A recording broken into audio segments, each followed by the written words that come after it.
Are we ready to get this party started? We are ready to get this party started. Hey I am Jim. streaming, recording, and doing everything else.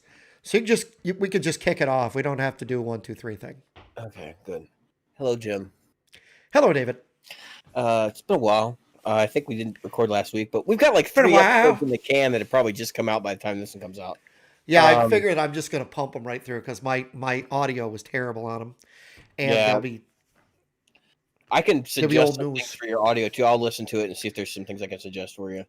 Yeah, I appreciate But it. anyway, I started to listen to it. I was like, yeah, I was like, he doesn't have all the tools that I have, so I didn't know what I could offer you. I'm looking at something that happened to show up in my hands today. Um, Ah, this came I have from one of those. Good Time Music. This is the Oh, EVH yep. Phase 90 equivalent. Couple things about this guy. So if you're familiar with Phase 90s, if you haven't owned a Phase 90, first off, just buy one. Yeah, I just got it. Because I think I'm on my third. I think this is my third one.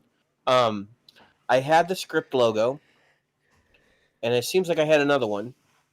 I think I had the script logo, and then had the script logo with the LED.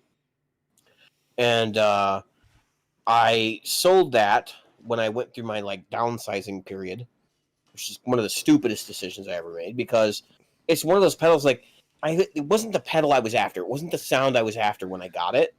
And then like on Right. down the road, I was like, you know what? I use that thing all the time. I probably shouldn't have sold it. So now it's back on my board, which is I guess I must have put it over there somewhere. Um, Yep. but I'm making some changes to the board. I pulled the ethos off today in lieu of something that I'm doing next week. I'm not going to talk about on the show because there's probably going to be some content generated there. Um, but just changing things around and doing things slightly differently and coming up with new ways of looking at the board and realizing that I had this giant hole. So this is prompted by I went and jammed with one of our show listeners, Mike Mara, over at Fort Knox Studios last weekend.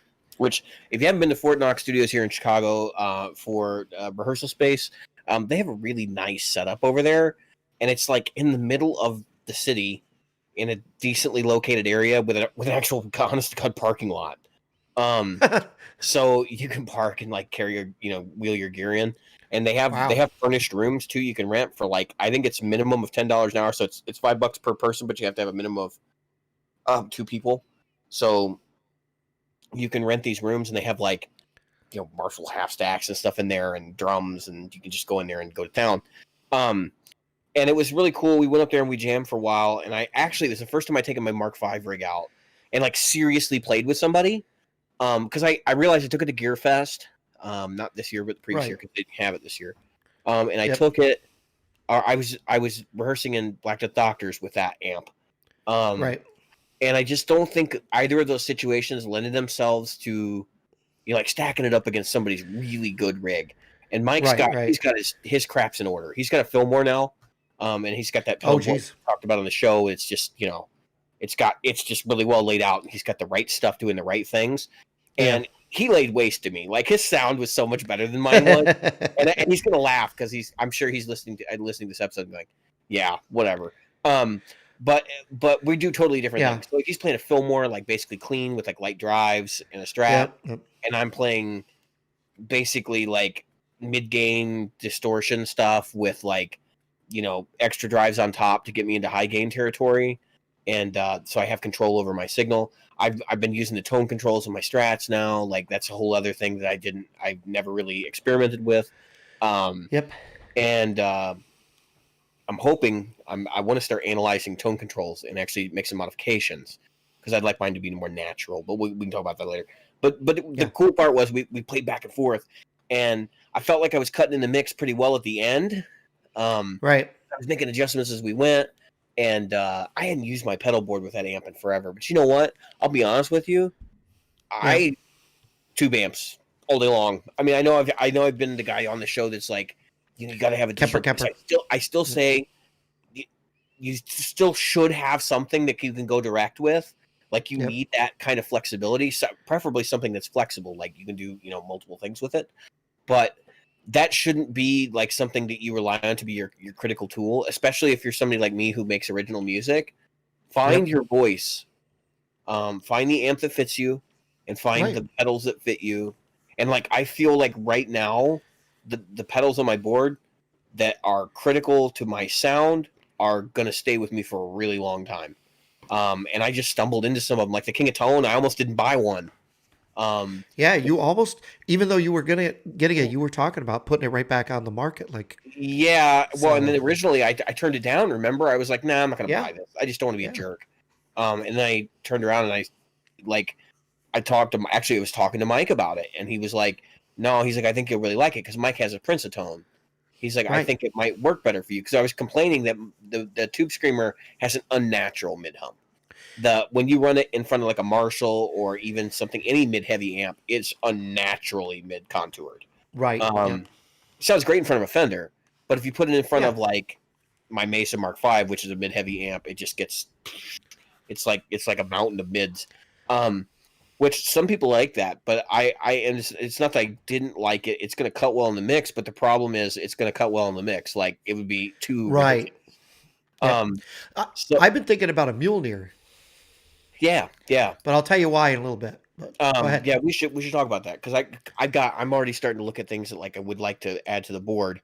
Yep. And there's more to that conversation as well. But so anyway, the King of Tone, the Sunface, like all of those different pedals that I've accumulated over the last couple of years that I really wasn't looking to buy pedals have started Right. to like infiltrate the way that I'm playing and boosting the Mark V in extreme mode with I mean, I'm running the gain at like 9 o'clock. It's, it's almost not even on. Um, Yep. and just stacking stuff into a dirty amp has been kind of like the genesis of what I've been doing lately. You And dirty amp. yeah, right. Um, and then even the unicorn, like I bought this guy. I was intending to get um, the dry bell vibe pedal. I forget what it's called, the vibe machine or Oh whatever. yeah, yeah, yeah. Um, and I still may get But it at some point. But but the the unicorn, JHS. this thing has Yeah. really been a serious box. I mean, Yep. I was kind of surprised. In fact, we flipped it on during our first little jam, and I turned it on. And I didn't realize I had the volume like cranked, and I'm running into the overdrive or the clean channel with like an light overdrive on, and it just plowed the amp as hard as it could, and it sounded great. But I was sitting there going, it's way too loud. Even though it sounded great, I'm like, it's way too loud. Like I need to dial the volume back. But I mean, just being able to boost like the volume as much as you can on that thing. I don't Oh think yeah. the Deja Vibe, because I had the mini Deja Vibe 2, could do that. I don't think it had that much volume output. Now the 3 No. might, the big blue one might, but I think that there's some problems with the big blue one. We can talk about that in another episode. Maybe we'll do an episode where we do nothing but talk about different vibe pedals that I've owned, because I've owned Yeah. like probably 11 of them at this point. I've owned like 6, but I haven't owned 11. That's for sure. So I can name a couple of the ones, the honorable mentions right now. I mean, I've had the Unicorn, I've had the uh, the Deja Vibe 2, the big one, right? Not the mini Yep. Deja Vibe. I've Yeah, I had the had little. the Viscous Vibe from TC Electronic. And those are the ones I can think of right now. I know I've had others. There This, was I don't have a. Go ahead. something from Boss, and I want to say one of those freaking weird um, food named Oh yeah, yeah. Dan I had one of Electros. those too. Yeah. What was it? I don't remember what it was called. The gelatin. I don't know what. No, That's what I no. would have called it. And it's a popular one. So I've had the Cool Cat Vibe, and I've Yeah. also had the There's the other one that they did that was the old. And that one was really good, and I think that actually had an honest to god light bulb in it. The There it is. food The surf and one. turf. That is that what it was? Yep. The Um, surf and turf was yeah, their vibe pedal, and then they had this chicken salad. the chicken salad is probably the one I'm thinking of. That's probably the one you're thinking of. And right now they go for $75. Are you kidding? Yeah, dude, but it's an honest to god like Well, light bulb in that's there. that's the one. That's the one that's got the honest to God light bulb in it too. And the cool thing is that the I can say this when it came to those pedals, for me, The tuna melt was my Yeah, favorite a pedal. lot of people like those too. I still have one. I still have one. I didn't buy a whole lot of them. It's in there. It's in my closet. I had the EQ, and Yep. I had the Vibe, that the one we just talked about with the bulb, and I Yep. sold that Vibe quick. I think I bought it used somewhere. And I didn't You, like it because it had this big volume boost. Like when you turn it on, it had this volume pop to it, and like I yep. didn't get it at the time. That's kind of how you're supposed to use them. Like that's the way a lot of people use them. Yep. So I should have just liked it and lumped it. But the EQ pedal was pretty good. Yeah, So the reason I got the tuna mount, and I got it for like $20 used. I mean, oh it was a yeah, super cheap pedal. And this was, oh God, this was 18 years ago, maybe 17 years ago. This dude that I was jamming with, this older guy, I say older guy now, I'm his age now, but this guy that was sitting there, and he had one of those trans tubes, and he had the red striped trans tube of right, P, right. and he had his vibe pedal. And I was like, what kind of vibe, what, or tremolo pedal? And I said, what the heck kind of tremolo is that? And he goes, oh, it's just a tuna melt. They just came out with it at that point. And he goes, it's my favorite pedal. So I went to the store to find one and they were all gone. And I was like, oh, shit. So I called this place in Schenectady, New York, and they had a used one. And they were like, yeah, we can't give this thing away. And I was like, I'll take it. Yeah, people really liked that pedal. There Yeah. was a lot of people that were rehousing them. They would take them Yeah. out, they would bond them into a better housing with a better switch, and Yep. that would be their default pedal. What was that like? Was that like a rat? Which one? The The tuna tuna melt? melt, was that the rat in the enclosure, or was that the DS1 copy? No, no, no. It's a tremolo. It's a Oh, I thought the tuna melt was a drive. no, no. It was a tremolo. Okay, all Yeah. right. My favorite tremolo. It's my favorite tremolo pedal. But I can tell you right now, I won't put it on a board for gigging because of what you just said. I would have to have somebody rehouse it and put a better switch in it Well, it's not like we don't because know enough people who know how to rehouse things, yeah, Jim. well now I do, and I didn't think about that. But I have it. What I'd love to have somebody do is to put it in a house that, like, take the plastic, just cut it off, put the plastic on the housing, so I don't know it's in a new house. You know what I mean? And then like, put a nice switch in it because the switch is crap. You know that. That's the first thing that goes in those pedals.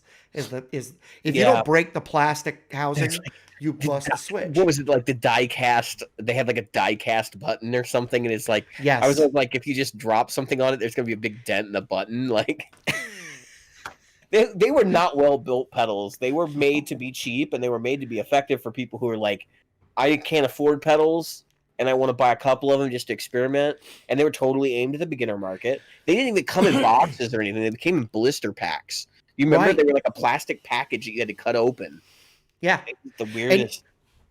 And what's funny is that these things were so popular because Guitar Center was selling them at that time. They actually got pulled off the market not because they were bad pedals. They got pulled off the market because everybody else said, "Would you cut it out? You're selling this pedal that's so cheap that it's undermining the stuff we're trying to sell. It's a little more money." Yeah. Well, so then what they did is they phased those pedals out, and then And they came out with the Cool Cat series. yeah, and Guitar Center wasn't making enough money on those pedals, the food series, to Yeah, make it worth their while. They just didn't make. They were making pennies on the things because they were only what $25-$30 new yeah. Well, I mean, at that time. this is good because this is going to be a good segue into the show. But um, they came out with the Cool Cat series pedals, and then like Guitar Center seemed to carry them for a while, and then it was like kind of hit or miss, and then that was right when the flood of all the Chinese stuff that wasn't Dan Electro happened. Because if you didn't Yep, know, like there was a bunch of Dan Electro stuff that was coming from China, and that's why the prices were so low. And then all of a sudden, there was Joyo and the other companies that were producing all these pedals that took off. I remember like what is like Delta Labs or somebody like that was like another pedal that another company that was basically Joyo or somebody like that that was being sold at Guitar Center like cut rate prices, and then there was like two or three other ones that happened. I think some of them are actually still sold there. And like I think Dan Electro kind of lost their hold on the pedal business at that point. Yeah. So it's interesting though because Dan Electro has a line of Chinese guitars now, and Yeah. they're pretty well regarded Chinese guitars. And I kind of think it's like they're looking at the industry and they're going, the big guys are all making guitars over here, but nobody's making like something unique that they're trying to do the same thing that they did in the effects world, but they're trying to do it Yep. with guitars now. And I wouldn't be surprised if you don't see some Dan Electro amps doing the same thing, because I think that's really the last uncharted territory for an amp company that comes out of China that produces a product like Bugera. Everybody said Bugera was going to be the one, right? So they came out with the Chinese run of amps that was like basically clones of things that everybody wants, like 4 input Marshalls, a dual rectifier. They had there was a couple of other items that they came out with, but those are the ones that come to mind. And they were not super successful with it. Like I don't know if the Bugera line is still. I know they're still doing some of them, but I don't think they're doing like the Marshall, the 100-watt Marshall head. I don't think they're doing the dual rec anymore. It might be. I don't know. But yeah. So the interesting thing about what you said, though, and this is what I want to tie back to today's possible topic, is that you were pointing out that Guitar Center decided they didn't want to carry those anymore, Yep. and suddenly they start to dry up. Like Dan Electro is not putting a lot of stock into them. They're working on another line of pedals, and people don't realize, I think, how big Guitar Center has been in determining what products are getting produced. And this is obviously relevant due to the news that Guitar Center may be facing another bankruptcy. And Yep. this one will likely be significant. It's going to change Yeah. the This industry if it happens. this one will change Guitar Center a lot bigger than it was before. Um, so for those of you who are new to the show or new to the guitar buying conundrum and the companies behind it and everything, so Guitar Center is the nation's largest retailer of electric Right. guitars and other musical equipment too. Quite frankly, they've basically muscled their way through everybody at this point. They were the Walmart of guitars. That was what a lot of people have called them, and I don't think that's kind of like a bad way of putting it, because I don't think they treat anybody nearly as bad as Walmart treats people. But the fact is, well, maybe they're customers, but the fact is that like they got a lot of employees. They have a lot of locations. They have like 427 locations or something, some crazy number like that. 200, 297. Oh, I thought it was like 400. Yeah. Anyway, so they have like 297 locations nationwide. I mean, that's a lot of freaking stores. And you think about that, that's like more than one per major city. So it's a big market saturation. And Yep. I think they said they were like responsible for 66% of the sales of Fender and Gibson guitars. It's like 2/3 of the sales for Fender and Gibson in the United States. And when you put that into perspective, what that means is they buy the majority of Fender and Gibson's production, right? So there's a big fear right now that if Guitar Center goes belly up, it's going to have a ripple effect across the industry for the brands that rely on them to make money. I, yeah. I believe that. Um, see, and so a big, I'd love to defend a lot of the things that I hold dear. Obviously, I hold Gibson dear, I hold Fender dear, and I also hold Guitar Center dear because I work part time there. Yeah, I mean, But the truth of the matter is that they have not listened to their customers. They have not changed the way that they uh, display the gear that goes on the website. You don't know really if it's in stock. It'll say in stock. You'll get to the store and well, it's actually back ordered. It's supposed to be in stock, but it's not. Or you'll get it'll be local, but the one they have local has got a big tear in it, or they've only got one and it weighs a pound and a half more than what you really want to get at that guitar. We talked about that when we talked about the reason I went to Sweetwater recently. And So I was, you know, I look at that, and I think to myself uh, that there's a lot of things that could be done better. You know what I mean? Yeah. Um, I the way I've been following along with this conversation is like Jim and I have side conversation about what goes on there, and like it's not like bashing the company, but like just looking at the way that they've have these disparate systems, and even the way that they're organized. I mean, they have Musicians Friend, which is like another wing, and they're also selling online as themselves now. And it used to be like when they bought Musicians Friend, it was because they didn't want to do online themselves. right, So now they've got both, and it's right. like some brands are only carried by musician friends and some brands are only carried by Guitar Center. And It's market confusion. yeah, well, I mean, there's that element to it, right? And then the other thing is like things will be on sale at one store but not the other.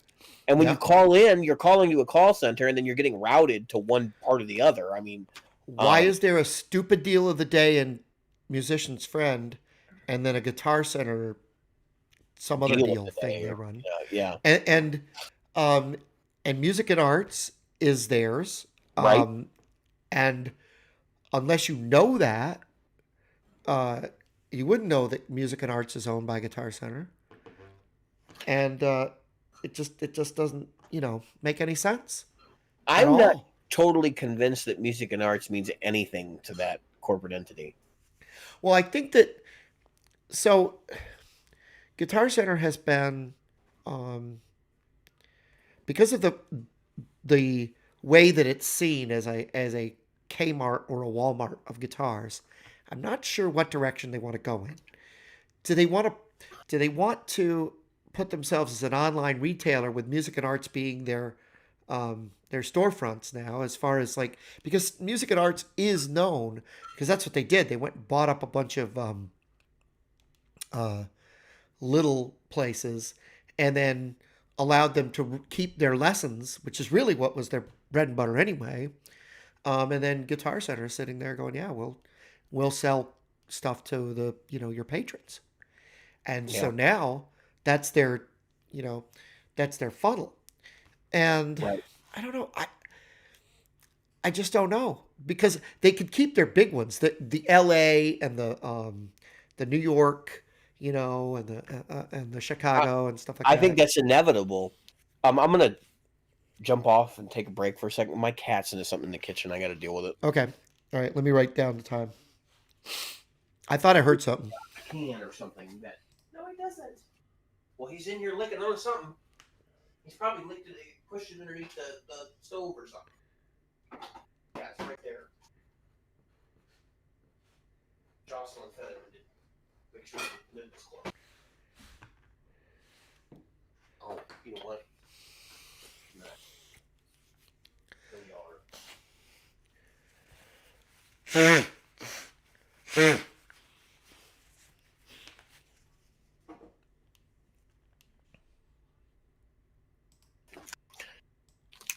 Sorry about that.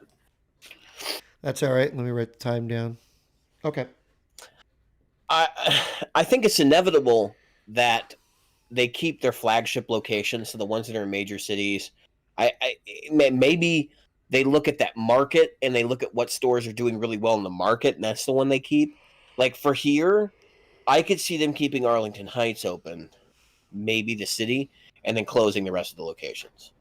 They got one in Villa Park. They got one in Joliet. They have one up on the north side somewhere.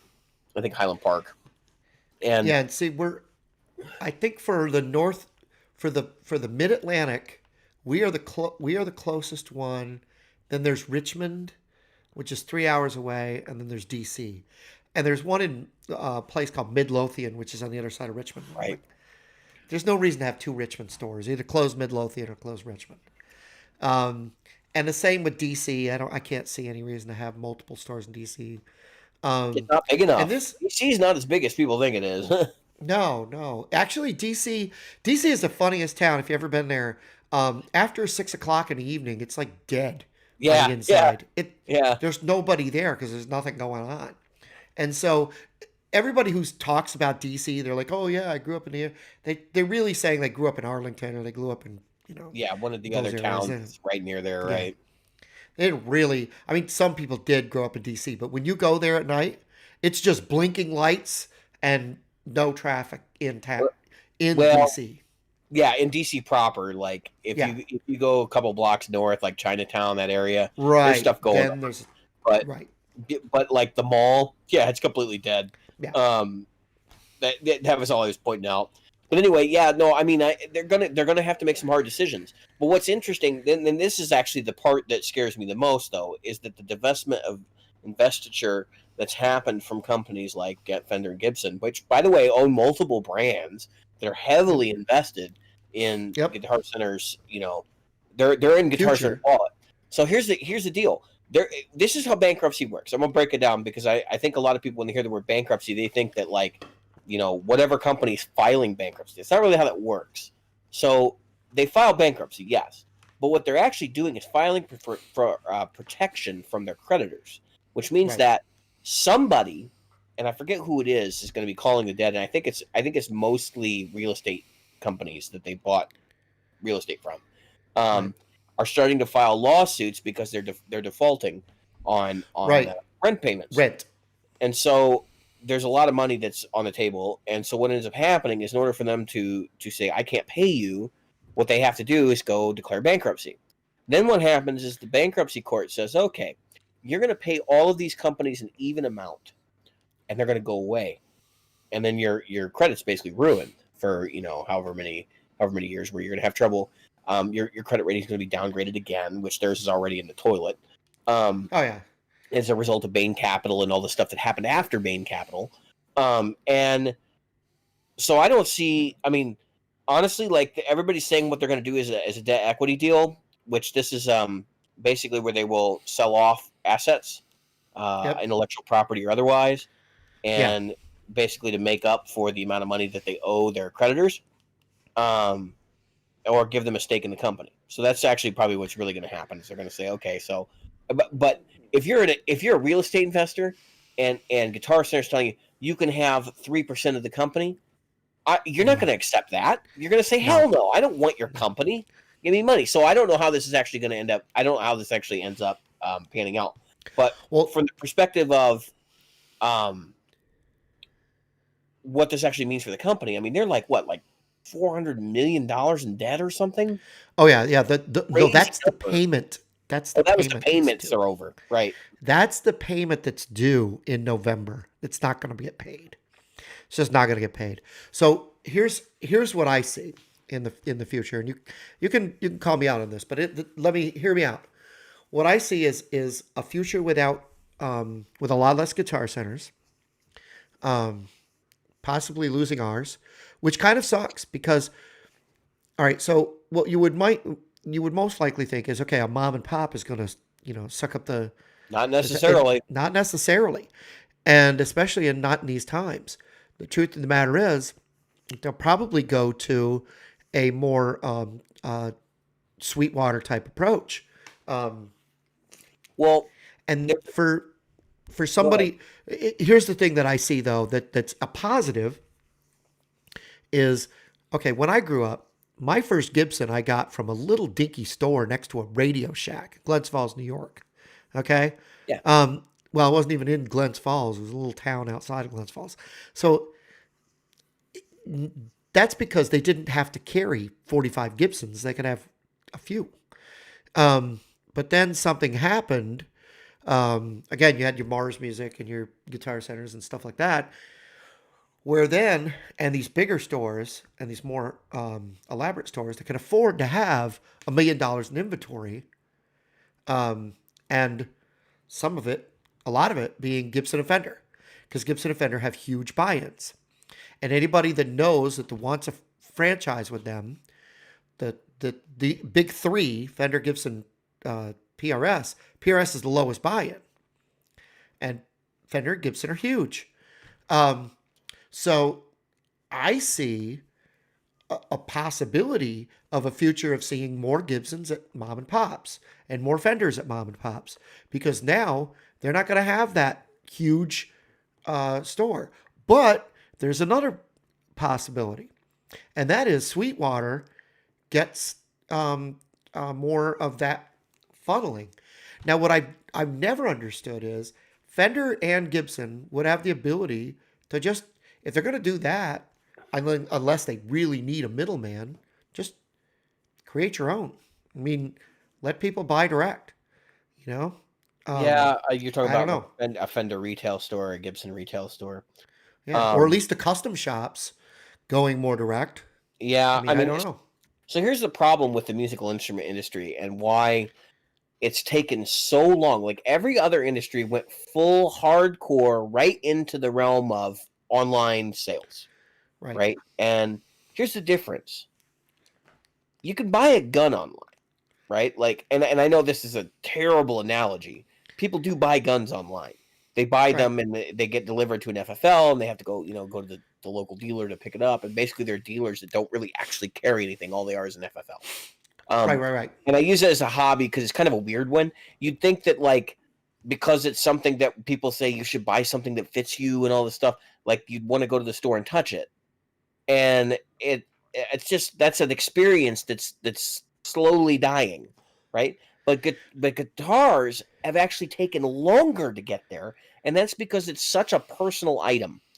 And so I think brick and mortars have to exist in order to sell things. So like I know that there are companies that have been fairly successful with online without brick and mortar sales, like Solar Guitars, which is Ola England's thing, and um I think about some of the other brands. Uh, I think a lot of Reverends probably get sold online without somebody ever touching one. And there are some brands that are definitely like that, but they even have dealers, right? So Solar doesn't, but they do. Kiesel's an example of a company that a lot of people won't buy them because they can't touch them. Um, I've had conversations with people like, I can't believe you bought a guitar sight unseen. I've had conversations with people like, you paid how much for a guitar you didn't know was going to be any good? Um, Yeah, and it's that aside, right?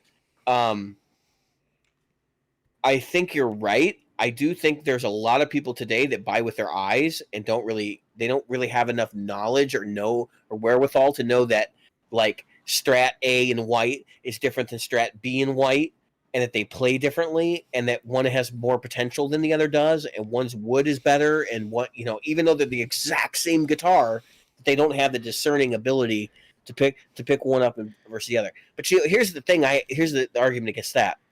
Um, I'm gonna dispute myself. You go to Guitar Center, you go to any mom and pop, you're not gonna have the same identical models hanging there. They almost never do that. I mean, sometimes they do, but it's few and far between. It might be the same model but different color, or right. um, that kind of scenario. And so you don't really know. You don't really know. Yep. I'll give an example right now. So I picked that Joe Bonamassa signature Epiphone, right?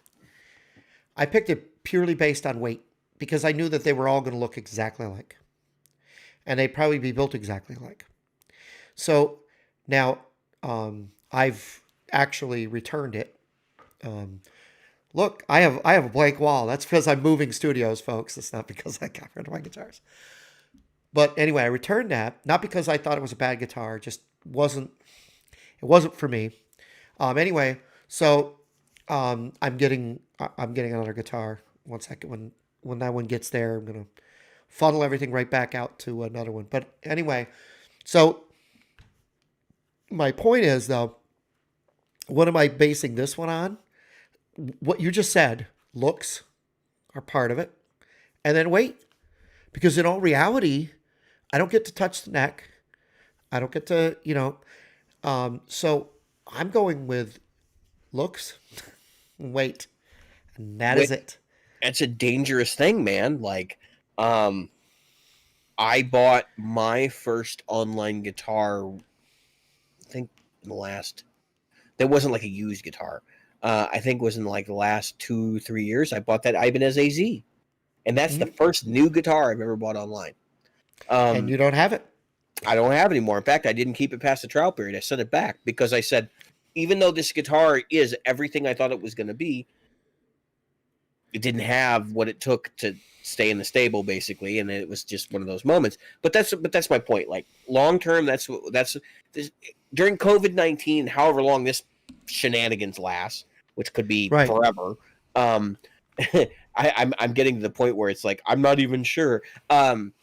However long this is going to last is not the bearing of the universe. I don't think you're going to see mom and pops like explode because Guitar Center goes belly up and they close a bunch of locations over the next 6 months. No. I think what you'll see, I don't even think you're going to see liquidations. To be honest with you, I think Guitar Center will take stuff and warehouse it somewhere and sell it online. Oh yeah, But they'll just as the store closes, they'll ship it to other stores. yeah, they'll absorb the inventory somewhere Yeah. into the vast system that is Guitar Center's inventory. Well, that is Guitar Center's current. They do have what they call the KCDC, which is the Kansas City warehouse. But most of the inventory, like if you buy online, they pick it from a store first. Sure. Because KCDC is really to give to the stores, not to the individuals. So for the most part, when it comes into Guitar Center, they're distributing out to the stores so Right. that you can see them, right? So the people that the most of the stuff you buy has probably been on a shelf. Yeah. It's been on display. It's Yeah. funny, but I mean, unless they get a lot of like we would do that. The first thing we would do, and that's the funny thing. If somebody bought a guitar at Guitar Center, like if you walked up and you said, "I like this what did you get the Ibanez what And AZ. AZ? Oh, you like this Ibanez AZ? Okay, let me see if I got one new in the box." That's the first thing we do. We put that one back on the shelf. We don't even care that you liked that one. I usually go because I'm that person. I'll go. I can look to see if I've got a new one in the box. But if you really want that one, I'll sell you that one. And if I do have a Yeah. new one in the box, because I've got to fill that hole. And so the requirement is I got to get a new one on the floor. I've been in Guitar Center before and tried a guitar and had him tell me, "Well, we got a new one in the box in the back," and I go, "Bring it out here. I want to try that one." And, Yeah. and I'm gonna pick. Like I'm gonna be completely bluntly honest with you. Like I'm gonna pick because I've had two guitars of the same model in my hand before, and I've heard the differences, and I've been like, Yeah. "Are you serious?" And it's not You'll setup feel the differences. differences. It's not even setup differences because that's No. one thing. Like even if a neck has a high fret or something, then you can crown it. You can fix that. You can fix the action problem, right? But what you can't fix is the quality of the wood they built it out of. And if you remember, there was a time period where Fender was doing sunburst bodies, and the sunburst was like black all the way around, the edge, because they were hiding the fact that they had used like Yes. 3-piece bodies and or Yep. plywood. Yep. And that's the kind of stuff like you don't know what's under the paint. You might want to try them both and find the one that sonically sounds the best to you, because Yeah. you don't know what you're getting yourself into until you've done that. So, Yep. as far as the fallout from this though is concerned, like, and what our original concept was, which was that people don't realize how much Guitar Center effect it has in the industry. So, put this in perspective. They literally control distribution for entire lines of products.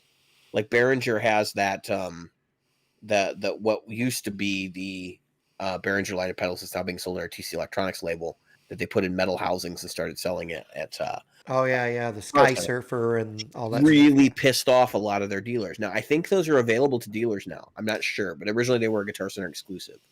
And I had some conversations with some TC Electronic dealers who were like, "We ain't selling TC Electronics anymore," because they screwed their dealers like really bad. And they were just, I think some of them were just burned because they went over to Behringer too. Like that was a whole other thing. They were trying to get, I think there was a little bit of a push to get Behringer stuff into TC Electronic dealers. And Yeah. a lot of them were like, "No, we don't want that." Yeah. Which, I don't think everything Behringer does is bad. I mean, I've had Behringer stuff that's okay. Yeah. I think Behringer tends to believe it's a lot more professional level than it is. But like I've had some rack gear from them that was okay. Worked in a pinch, worked in a shitty live sound situation kind of deal. It worked out Yeah. pretty well. But um, you hear about this kind of stuff going on, and you hear about companies that have designed product lines specifically for sale at Guitar Center. Um, I know that Vox, I've heard some people that worked at Vox talking about the fact that they had developed products based on what they thought would sell at Guitar Center. Um, and there's a lot of that kind of thing that's gone on over the years. And now we're Of looking at course. Fender and Gibson. Fender and Gibson, when they look at distribution, they're not looking at the mom and pop dealers as their primary distribution vehicle. They're looking at Guitar Center as their primary distribution vehicle. Yeah, And of course. and probably Boss as well. I mean, even a company like that has a lot of independent distributors. Um, I think Fender and Gibson are probably unique in that they are the most vested. Because they have a variety of brands that are, and then maybe somebody like Behringer actually might take a huge hit from this, because Yep. Behringer is probably their third biggest brand, whether you believe that or whether you understand that or not.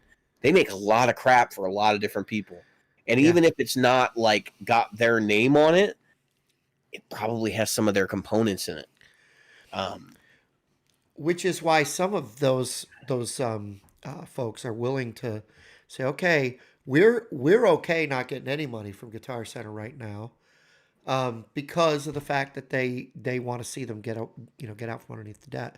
Um, like I said, it's hard to say because it's I don't know if it's easy or if it's or not because I'm not really a marketing person, but I would think that if you were Behringer, you could just say, okay, well, Sweetwater, Toman, whoever, uh, Reverb, uh, here, here's our stuff, um, because again, I, I think so.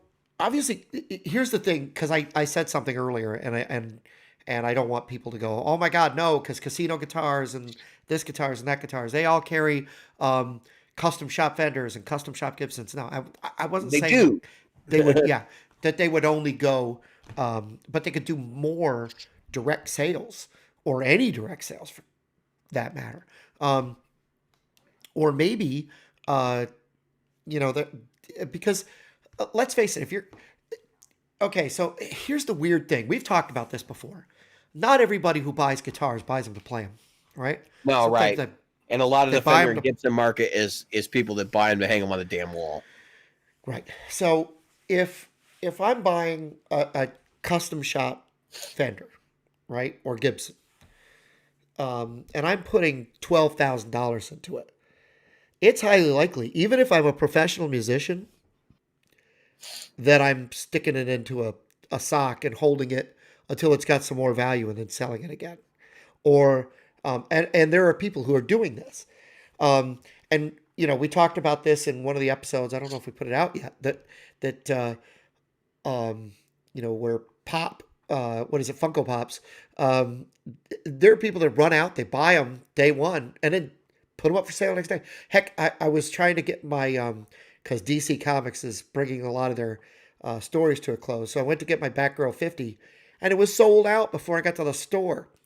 Um, I had to pay double the money plus shipping to get my so almost triple to get my Batgirl 50 so I could figure out what the heck happened with with Joker, all because first introduction of the new Batwoman character. I'm like, I don't care. I just want to see how the damn story ends.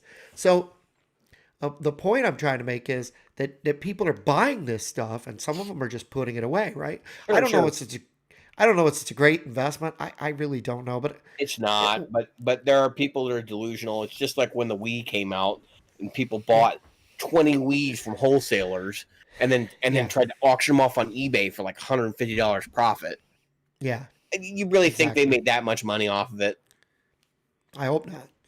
Um, but the the um, the thing is that there's all these people that there's people that do that. Then there's people that get to be my age and they're like, you know what? I always wanted one, so I'm gonna buy one, and then I'm gonna put it over here. And I saw an interview with G.E. Smith, who I had no idea was so short, but he's standing next to the guy from Premier Guitar, the tall dude, and he's talking to him. Whoops, Siri thought I was talking to her. Anyway, he's talking to him, and he's talking about this 52 Telecaster that he takes on the road with him. That was bought, and it was built the month and year of his birth date, 1952. Right. And his mother bought it 11 years later, and it was first nice guitar, and he was 11, and it cost like $100. It literally can you imagine a 1952 Telecaster, $100? That's the funny thing about this whole story. But anyway, so she made payments on it. It was like $15 a month for whatever months to pay it off, and so on and so forth. And his first nice guitar. Anyway, so he got it in like 1963 or whatever. So the funny thing is, here he is, telling the story, and John Bollinger says, that's what it is, John Bollinger. Bollinger Yeah. says, aren't you worried about this old guitar that you take out here? He goes, if you're a carpenter and you find a hammer, and that hammer is really good, and it hammers You're these gonna use needles it. in, he goes, are you going to take it home and put it in and then take out a shitty hammer? Because that's what you're... No, you're going to take out a nice hammer, and you're going to keep hammering with that nice I love hammer. it. That's a good analogy. Isn't it? I mean, we are overvaluing. These are not, and this is what I was coming to. So a custom shop is a work of art.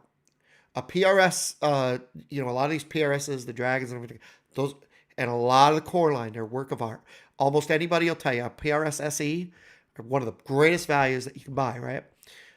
As far as the thing, the G&Ls, they're great guitars. And even the non-custom shop vendors are great guitars, right? And a lot of the Gibson Studios are very underrated as far as the Les Paul Studios are great guitars.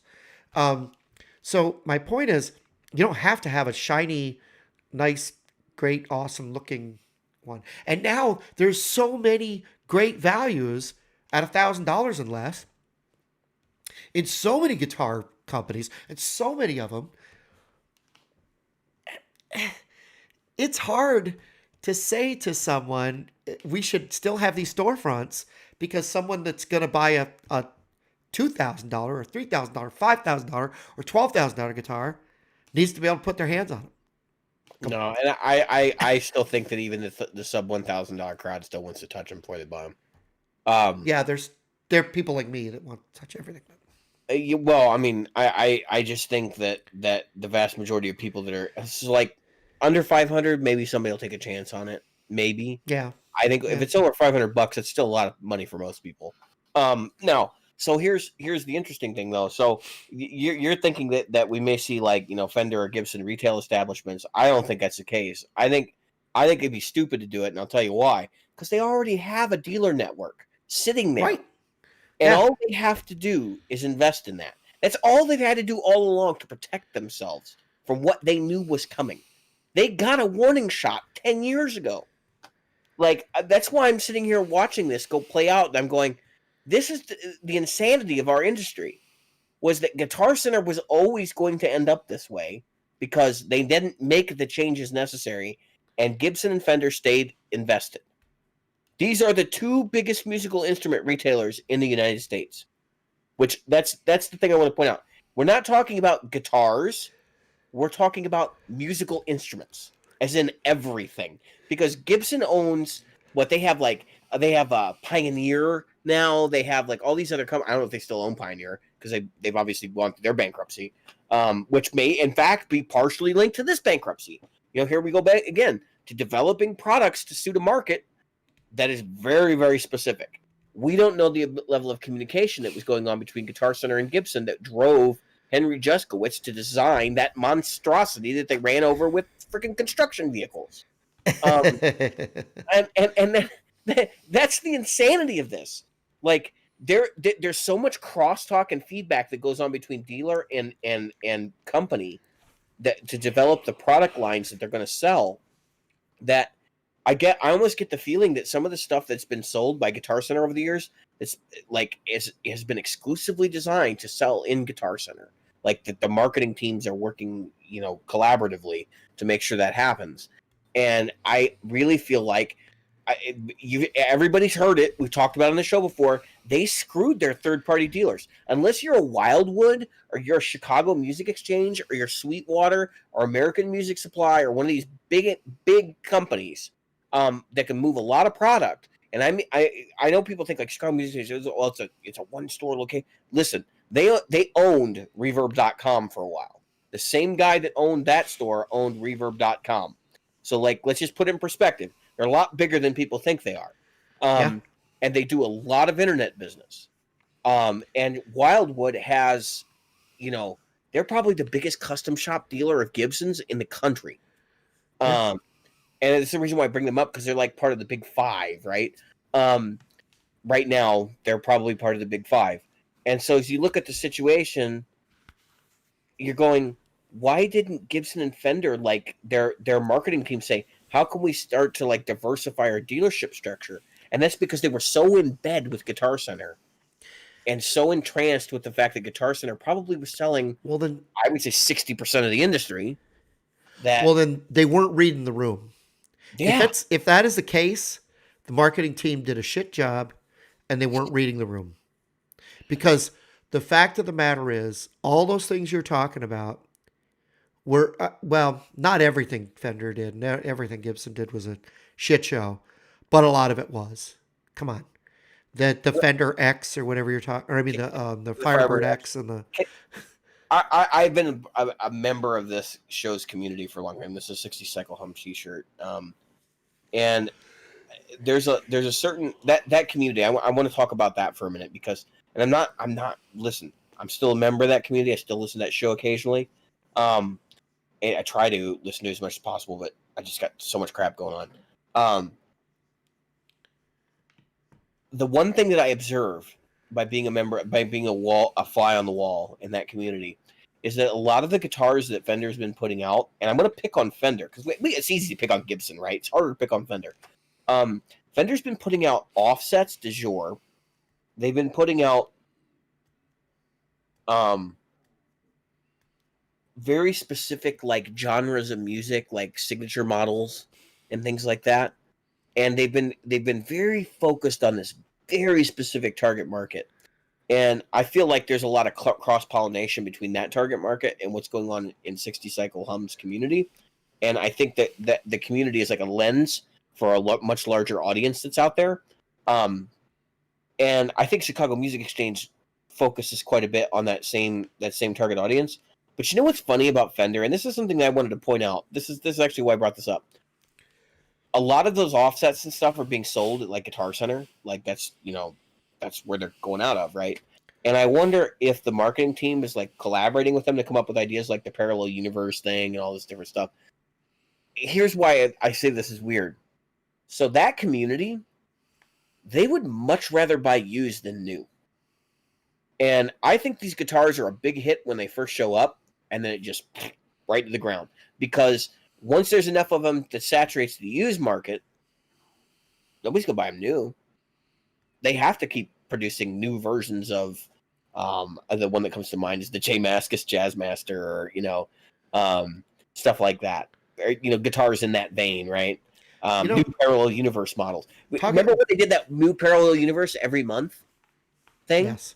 That was for this reason. Okay. Yeah. I want to speak to that because something that crossed my mind. So I saw a video where Ryan got a new Jazzmaster, which congratulations to him on the American Pro 2. People are waiting in line to buy that thing. Nice guitar. What would have impressed me more is if they'd have handed him a guitar that he might not have liked that he wound up liking. Because, okay, it's easy to say, you know what? Throw him an offset. Yeah. I mean, here, throw him an offset. He's going to love it. So here's I don't know if he got the Jaguar. I want to say it was a Jaguar that he got. well, that's like giving uh a fat kid Slash cake, a so Les to Paul. speak. Yeah. Yeah, slash a Les Paul. Hey, look at that. He's got a Les Paul. I loved Gee, it. you think he would Oh my like God, that, yeah. huh? I I mean, can't believe he likes that. instead of giving Slash What? a Firebird X, you Yeah. know.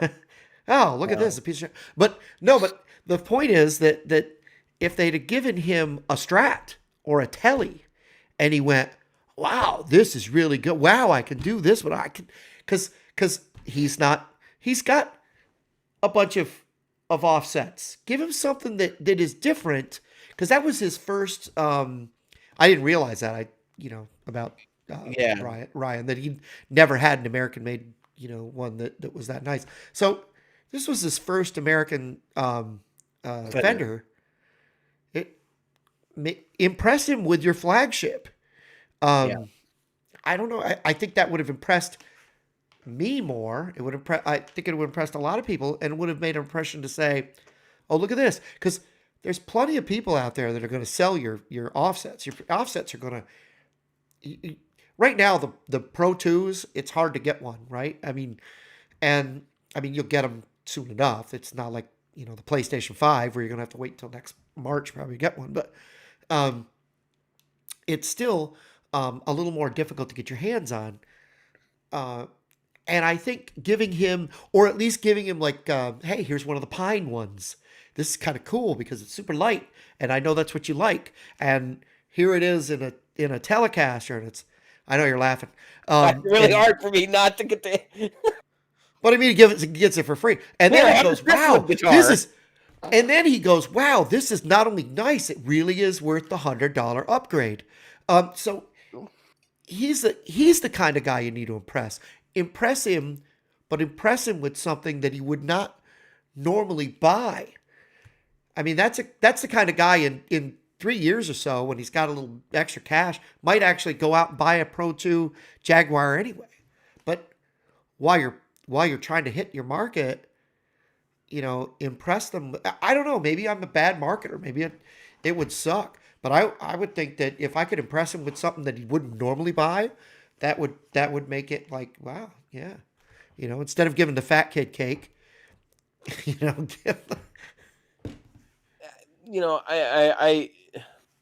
I agree with just you. saying. I do agree with you. I mean, I wasn't really trying to get into that kind of conversation, but that's an interesting concept, right? But what I was trying to point out though is that like there's a certain segment of the industry that probably aren't represented by Jim and I, and that there's probably many segments of the industry that are not represented by you and I, but um, it's plain to see to me that Guitar Center going under is going to have some pretty vast issues with the community at large. I think there's a couple of other scenarios we probably should examine because so we're talking about like what's going to happen to Guitar Center, what's going to happen to Fender and Gibson, what's going to happen to Sweetwater. So like everybody's kind of been watching Sweetwater for the last couple of years. Sweetwater opened their Yeah. big distribution facility this summer. They Yeah. wanted to do it during Gear Fest, but that didn't happen.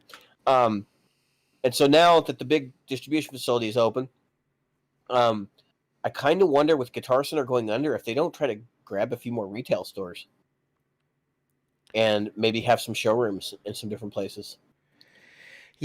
Okay, so this is what I would say to Sweetwater if I had Charlie's ears. Charlie, the owner. If I had his ears, this Chuck, is what I would say, Chuck. This is what I would say to Chuck, who's a very smart man, by the way. He's a well respected dude. This is what I would say to him. Don't do it. I Do you actually think it's a remember? bad move myself. Do you remember a company called Gateway 2000? Yeah, I remember They Gateway were computers. My first laptop is a Gateway. all right. So they were Gateway, then they were Gateway 2000, or they were Gateway 2000, then they I became think it was Gateway. I Gateway can't remember which 2000 one. first, and then after Yeah. 2000 it became Gateway, and then they bought So their that they could. retail Yeah. stores, and then Dell ended up buying them out, and That's the whole it. thing. That That's so the story in a nutshell. yeah. So the fact is that what killed them was them trying to go to making their own retail stores. I we when I was in upstate New York. So one of their the first big mistake they did was they started to try to divest their They're help desks. And so they put one in Hampton Roads, or there was one in Hampton, Virginia. And then they put storefronts. And so they bought little storefronts in malls. And Right. so the I remember. storefront, the storefront they put in the mall here, or I mean, in upstate New York, they put a little storefront in the mall. By the time they got that thing opened, it said Dell, and then it was closed like almost shortly thereafter. I don't think that thing lasted 6 months by the time it opened Yeah. up, We went in one, I think, one time, and then like 3 weeks later they were closed. And because it's not Apple. right, it's not. Well, yeah, no, I mean that's basically it, right? So like, Yeah, eh, Guitar Center thought they were Apple in a way. Like they expanded to the point where they thought their market was like every third person. Um, Guitar Center was better at one time.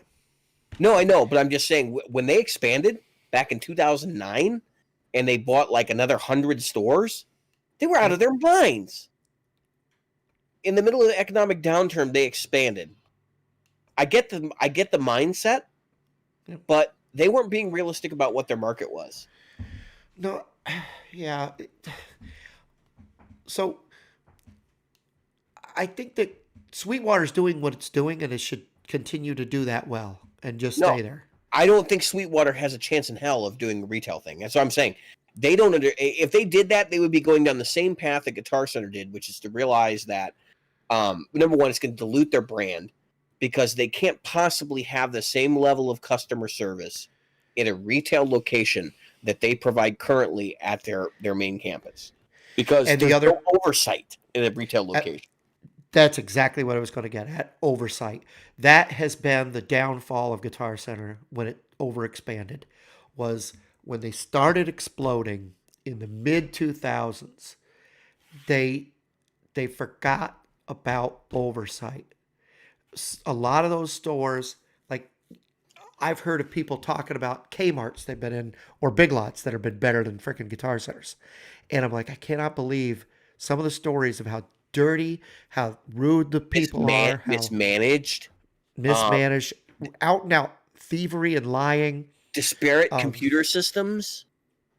oh, That that's something yeah, there's no excuse for that. there's With no all the there's no excuse CRMs for that that are in around today's there, age. There's no yeah, excuse for that. They could have no, any computer can have a web browser. Any computer can have a point of sale system that integrates with a web browser. that's Any. right. There's no excuse for them to be still using a Unix based point of sale system. That's Ex- ridiculous. Money. They've got Unix and COBOL on behind that thing. You could see it. You could see it a mile away. If there's not a million lines of Fortran in that thing, Yeah. Yeah, I yeah. mean, The come code they on. run on the code they run on their point of sale systems went out of date in like, before Y2K. Like long Yeah, before and Y2K. there was no investment in the future on that stuff.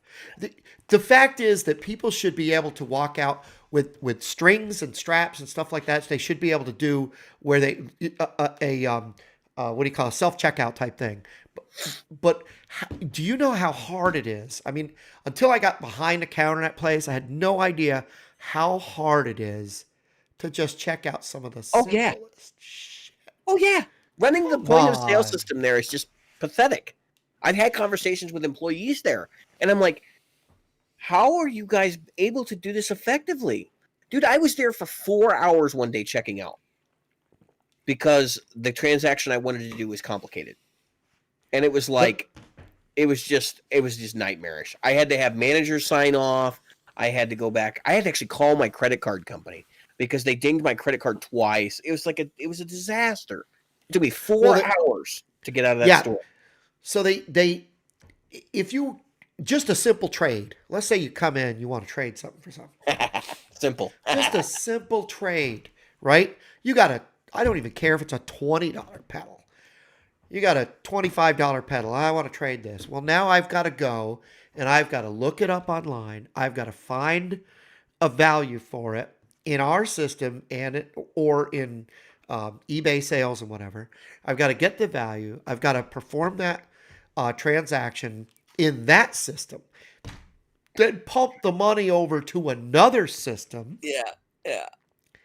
to get your value in. Then I've got to add a discount because you traded and you buy something new. if you buy something new that's not on sale, I add the discount to it.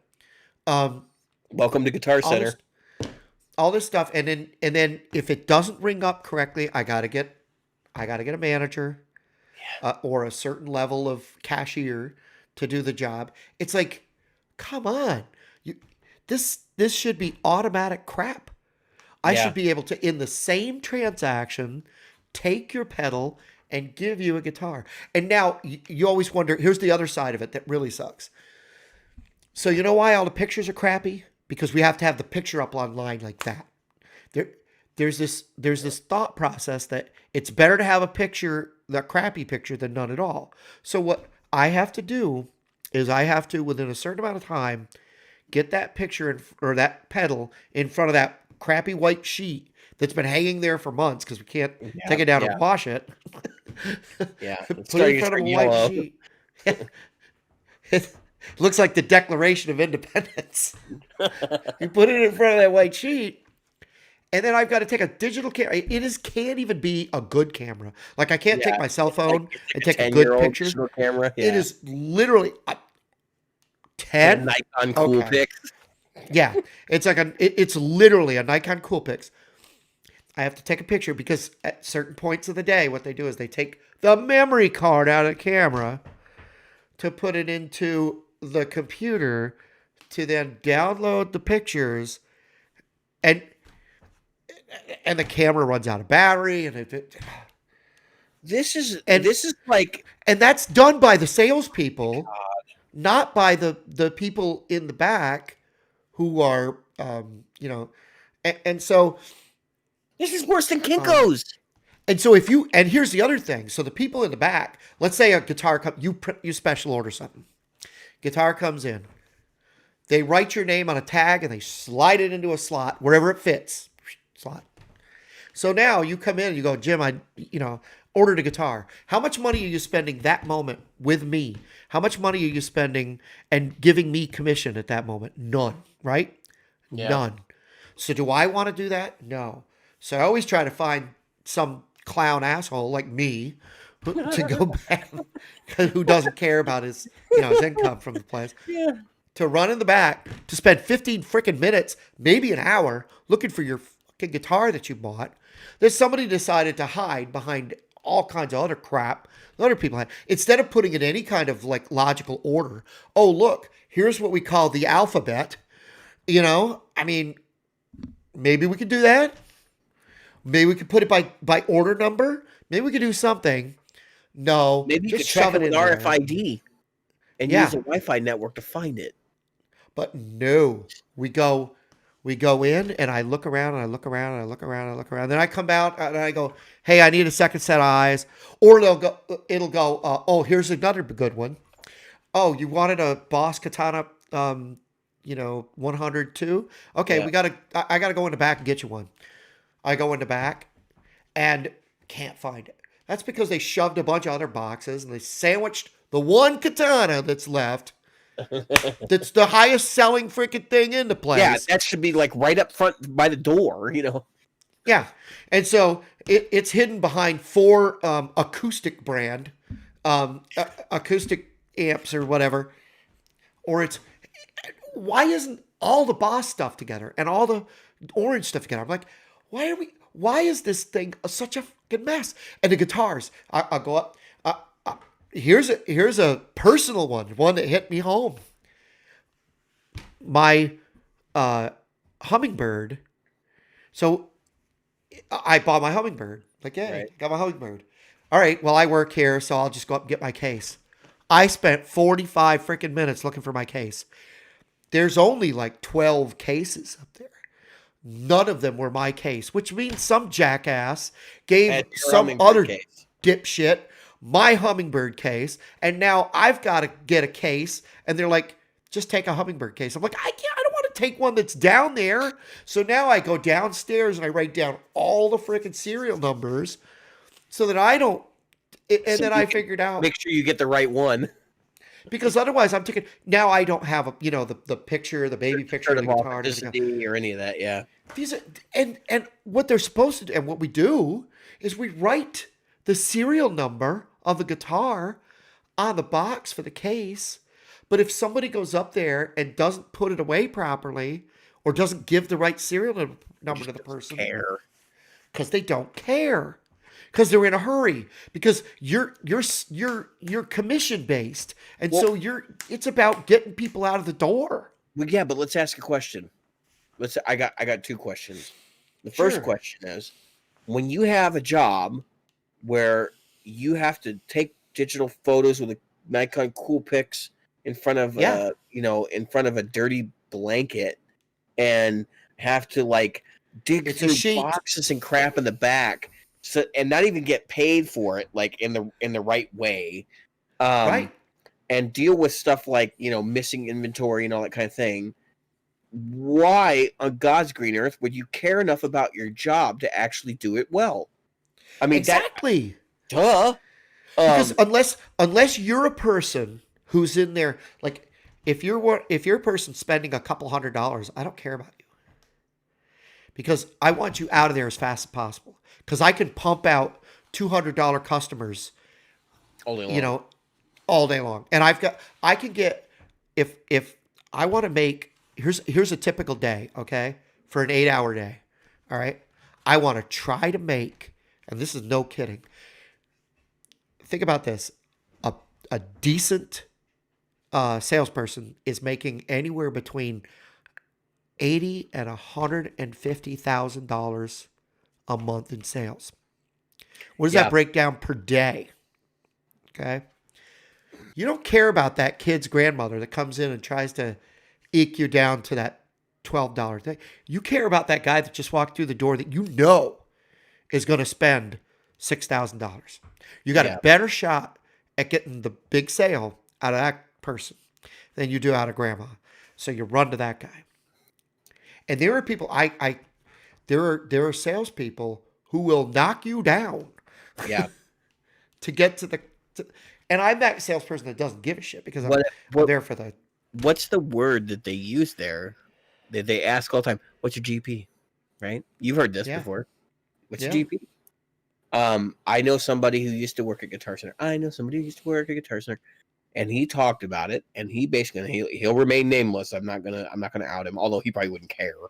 Um, he said he got to the point where people kept asking what's his GP, and somebody asked him, and he just lost it, and he said, "No, I'm done," and walked out because he just got to the point where it was like, "What is this about? What is this really about?" Because Guitar Center has the old school approach, right? Like they're wanting to know what the gross profit is. That's what GP is of a particular person, and they want to make sure your gross profit's up.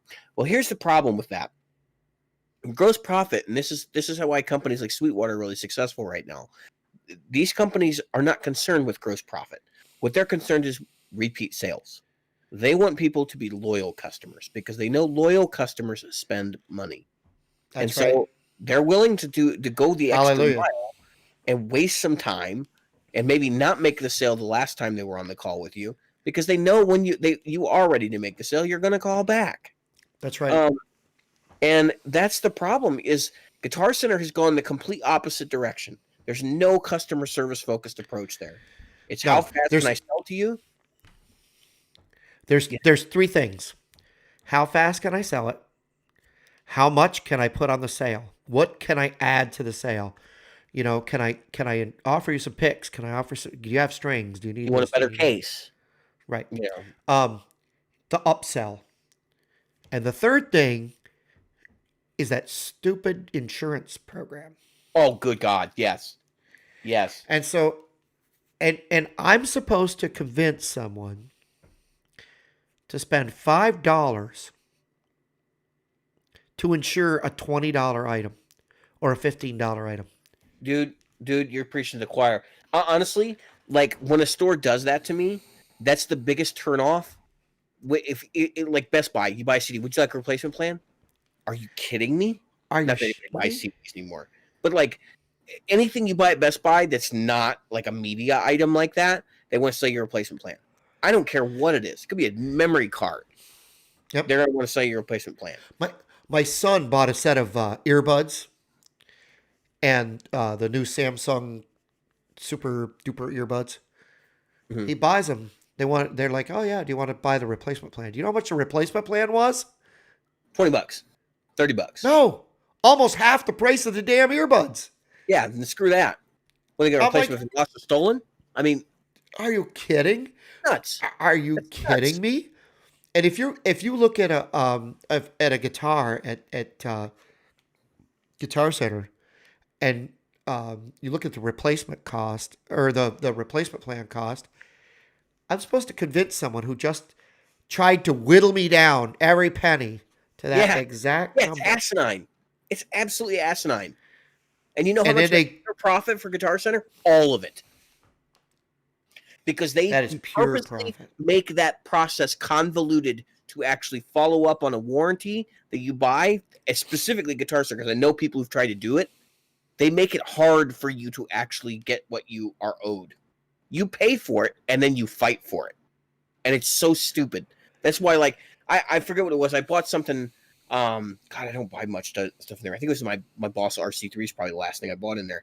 When I bought my looper, they asked me for the replacement plan. I said it's $150 item, and I said if it breaks, I'll buy another one.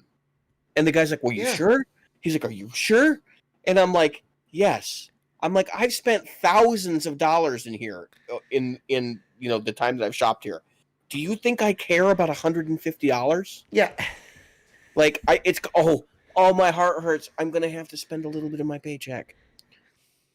And the fact is, it's a Boss pedal, and anybody Right. who works there knows that pedal ain't gonna break.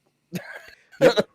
And and if it does, Boss will probably get behind it. Yeah, Boss will And get behind and it. and that's the other side of it. You know, again, believe it or not, I don't know if I told you this story. I bought I needed some more Velcro for my pedal board, so I went to Guitar Center because I wanted the Velcro that came with the thing. And I knew I could get it, because I get the discount, so it was worth it because I spent a lot less than I would have if I went to buy some Sherlock or whatever you call it. Right, right, right. Um, Dual lock. and so yeah, dual lock. So I go in and I order up the stuff, and the system asked if I wanted to buy A replacement plan the breastful plan. And for I said, Velcro.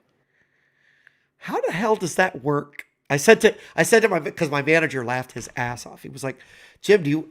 He looked down at his computer. He looked back up at me. He goes, "You He's want to like, buy a replacement plan? replacement plan?" And I'm like, "Does that cover tearing?"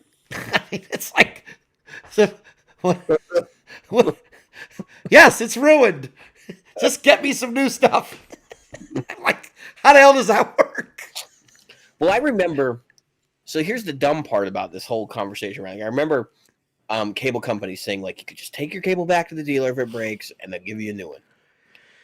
Yeah. And I've been now told that like no, you got to get a replacement plan and that kind of stuff for different kind of cables. And like I bought cables in there one time, and they were like, "Take a replacement plan." I'm like, "It's a freaking cable." And then they were like, "Well, it's not one of ours, basically not a live wire, right?" And Right. Right. so I'm like, well, "What does that mean?" You're like, "Well, you have to send it to them to get a replacement." And I just kind of laughed. And I'm like, "So I'm going to buy a replacement plan, or I'm going to send it to them?" I think I'll send it to them. And he was like, Yeah. "Seriously?" um, I just that boggles my mind. You're Yeah. selling a replacement plan for a product that has a warranty, and in some of these cases, like what Boss pedals, I think are 5-year warranty. Yeah. Like, come on, for real? Um, Oh, your replacement plan doesn't last no 5 years.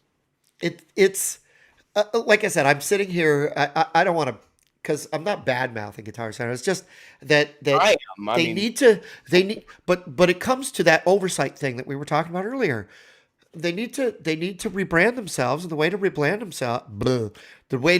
themselves is to change the logo um on the sign to Sweetwater. No, I'm kidding.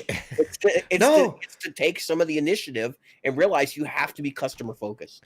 you're going to have to start focusing on a customer. You're going to have to start maybe doesn't Sweetwater give you a 2-year coverage or something? I don't know. They don't have a return policy, like an official return policy. Their Right. return policy is whatever your sales rep deems okay.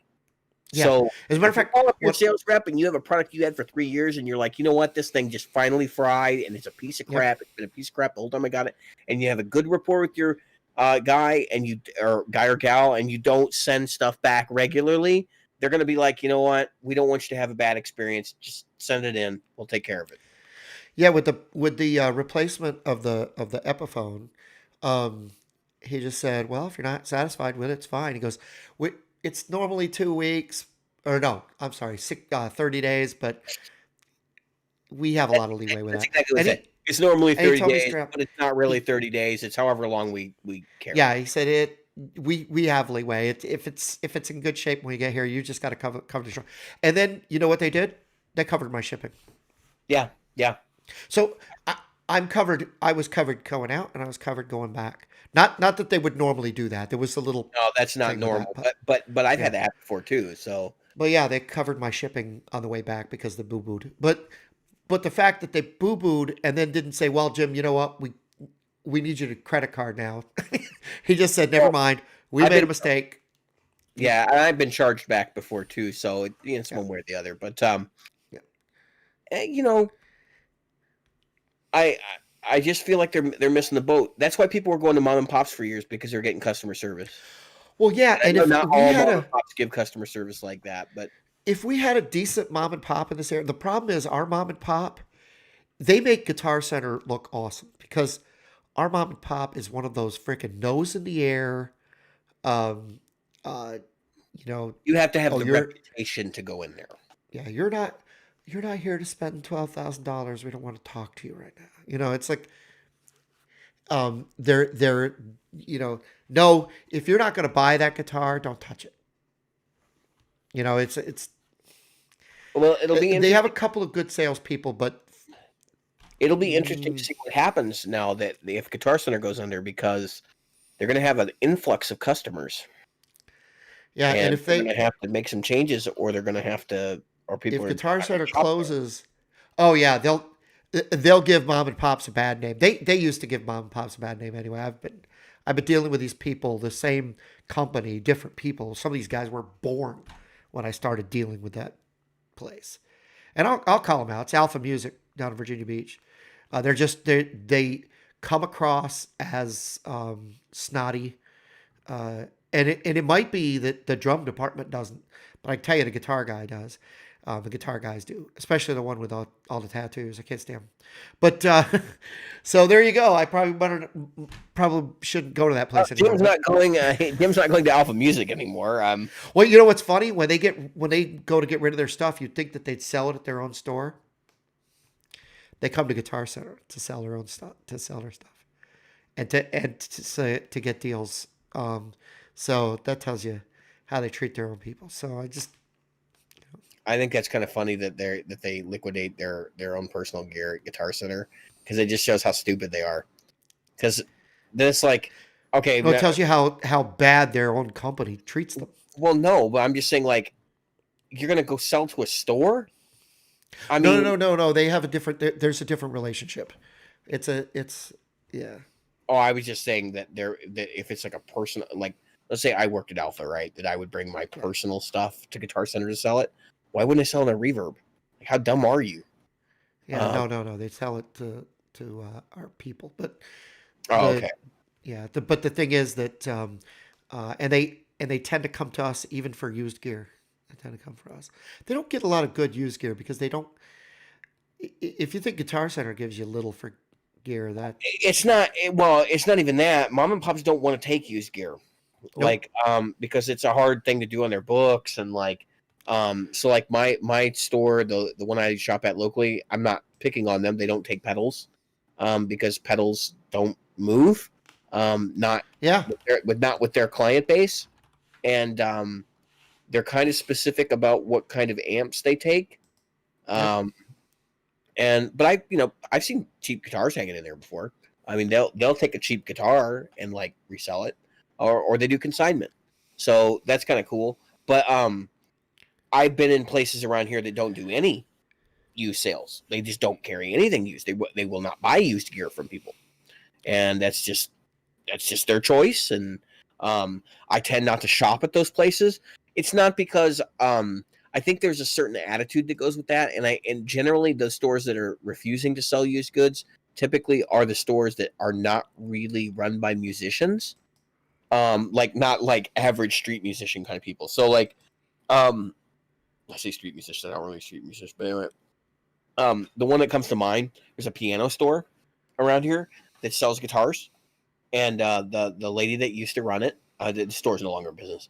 The lady that used to run it, she would not discount her stuff at all. She would not take in anything used, no trade-ins, and she really only had guitars there to get people to come in, but she was selling pianos.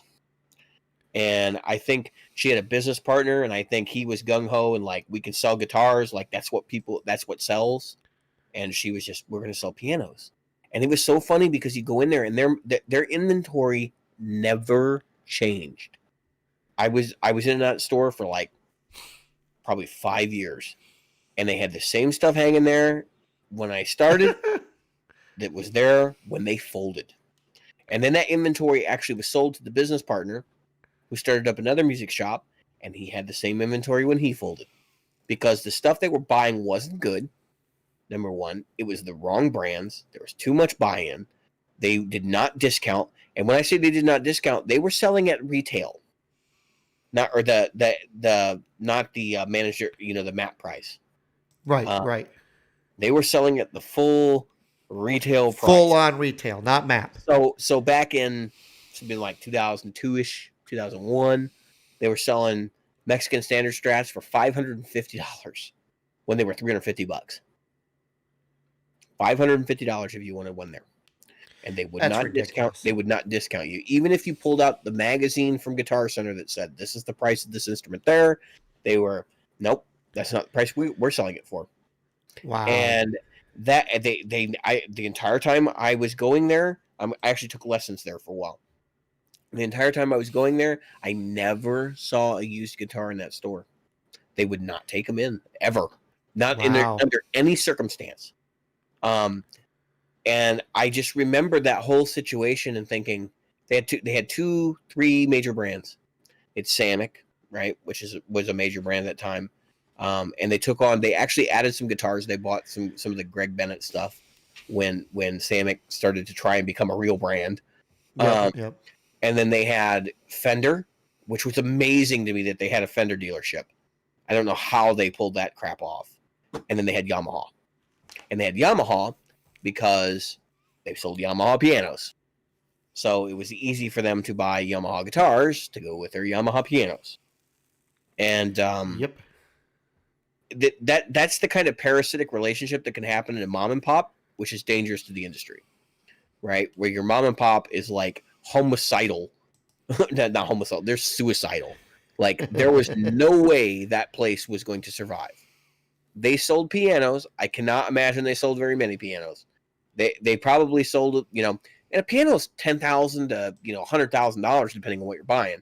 And so if you sold a piano, you might make enough to pay the rent for the month. Yep. Depending on what your rent was. That store was high rent, so they would have had to sell 3 or 4 pianos a month probably to make to be run even basically. That with their lessons, I'm sure they were making money off that, and then the occasional sale of something else. But what I was going to say was like with the inventory that was hanging there so old, like you would see things in the back, or you'd see things because they had a Boss case, right? Like a glass case that had all the Boss pedals in it, and I'd look in there and I'd see stuff, and it was like pedals from like the 80s in this case. And I guarantee you in 2001, 2000-ish, if you dug in that glass display case, you probably would have pulled out not Fender, but you probably would have pulled out Boss pedals that were made in Japan. Okay? Oh my God. Because they had that kind of like some of the boxes, you'd see the boxes in there and they were all like faded because they just been sitting in the store so long. And of course, what do they want to sell them for? Full retail price, no adjustment. So DS1, $70. You can't get $70 for a DS1 now. Yeah, I mean, they were out of their mind. That was the full price back then. It was like $70. Oh my And God. Guitar Center was selling them for like 50. So it was like, Yep. well, why would you ever buy that? And so it would just sit in the case. And if you were smart, you'd go, well, that's probably a Japanese one because it's been sitting here for 20 years. Um, but they had all kinds of they had sampler like old samplers and stuff sitting back there that just nobody was ever going to buy it. There was no reason for them to even have it. They should have liquidated it. They should have said, no, we need to sell this at rock bottom price just to get it out the door so we could put new inventory on the shelf. But it was a mismanaged place, and they Yep. probably had a lot of money wrapped up in inventory, and they felt like if they weren't going to sell it, they were never going to recoup that inventory, and they didn't sell it, and then they didn't recoup that inventory, and they eventually went under. Actually, I think what happened is the owner, I think, retired. I don't think they actually went under. And when they retired, they sold the inventory off to the business partner, and he was thinking, yeah, I'm going to get a deal. I'm going to buy the business. And then he got the inventory and then realized this is not going to sell either. And actually, I ran into him one time. I went into his shop when he first opened. I didn't realize it was his shop. I probably would have gone in there. And I walked in there and talked to the guy. And he said, we got all the old Marcole inventory. And I said, oh, yeah. I said, yeah, I see. I recognize it. Like I've been looking at these guitars for 5 years. And he put one in my hands that was, a decent one out of the lineup. And he's like, well, what brands would you like to see us bring in? At the time, I said, you guys should get Godin. I said, they're an easy brand to get right now. And I said, quite frankly, I said, you'll sell them. Your clientele is like the jazz cats in the area. Because I knew some of the guys that went in the store. And I said, they're real popular with those guys right now. I said, I would pick them up. He's like, well, what about Fender? Do you think I should get Fender? Because he had all the old Fender. Actually, I think all the old Fender stuff actually either went somewhere else or went back to Fender. So they had like 5-year-old Fenders coming back to Fender corporate or whatever from Oh Marcole. my God. I have to believe somebody local in the area bought it. And Pat from Good Time, he's the owner of Good Time. I think we talked about it at one point. I think he said he went over and made a bid. So I wouldn't be surprised if they didn't liquidate it off to somebody else. Because the Fender inventory is probably worth they're probably worth $10,000-$15,000. They had that much wrapped up in it. But so he was sitting on all this. It's like Guild, right? Like Guild electric guitars, like not the big hollow bodies, but the solid body stuff. And like D'Armond was the other. No, it wasn't Guild. I take it back. It was D'Armond. No, he had Guild too. D'Armond, Guild, Samick. And those were his 3 brands that they had in the shop. And he was like, well, I really can't do anything until I sell off some of this inventory. And I'm like, you're going to fail then, because there's no way in hell you're going to sell off this inventory. That's never going to happen. And he went out of business. They moved the shop once. They were open about a year. They moved the shop once, and then they closed. Because you can't sell product that doesn't sell. No. So to the Guitar Center side of things and the retail aspect, they have to reward dealers that will do good by them. So they're going to have to revamp their dealership program, like the Fender Gibson, right? And then Guitar Center, maybe they can put the pieces back together if they do a major debt restructuring, and then they start taking that customer centric focus attitude again. And I don't know.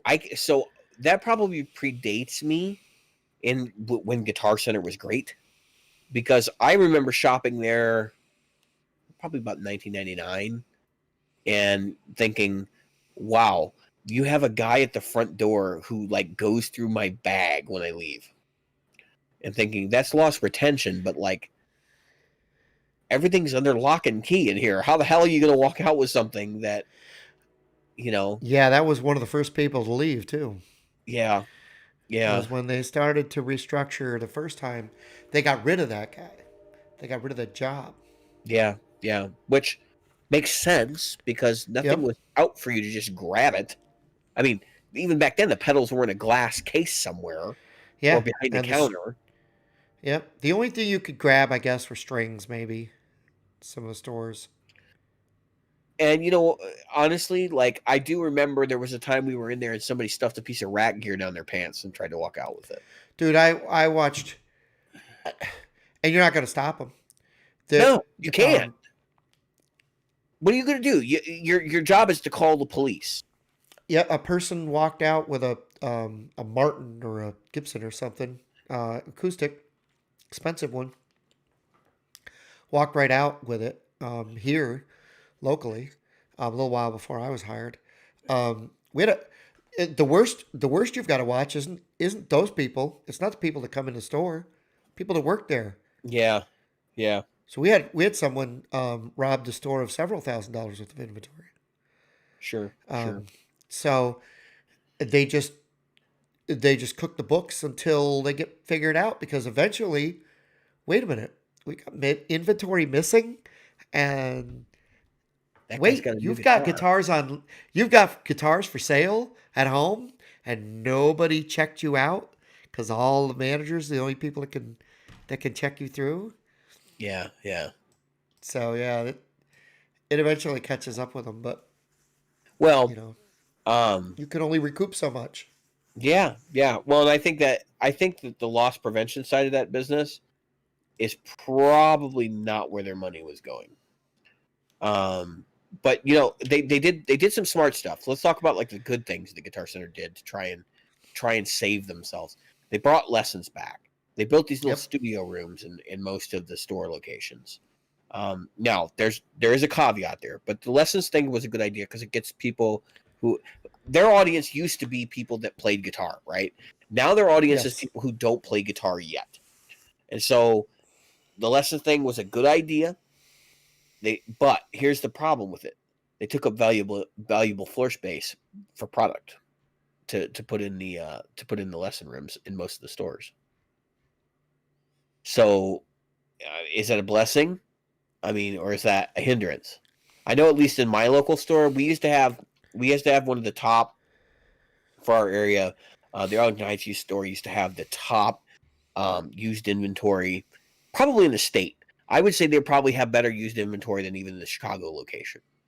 And I walked through there one time, and I was like, dude, they had two Mesa Boogie dual rectifiers. They had um, I think they had like the a Bogner Ecstasy, and then they had they always had like 10 or 12 4x12 cabinets, and they had a bunch of 2x12s, and they were all used, and they were all reasonably priced. And there was a store manager there who was responsible for that.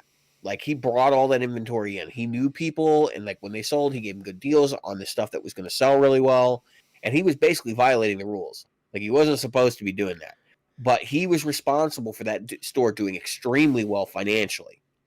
And there was a time when that store was probably one of the top in the state probably. Um, and I remember shopping there and buying things used and being really really pleased with being able to go in there and find a variety of like stuff that Guitar Center would never freaking carry. That was exceptional product.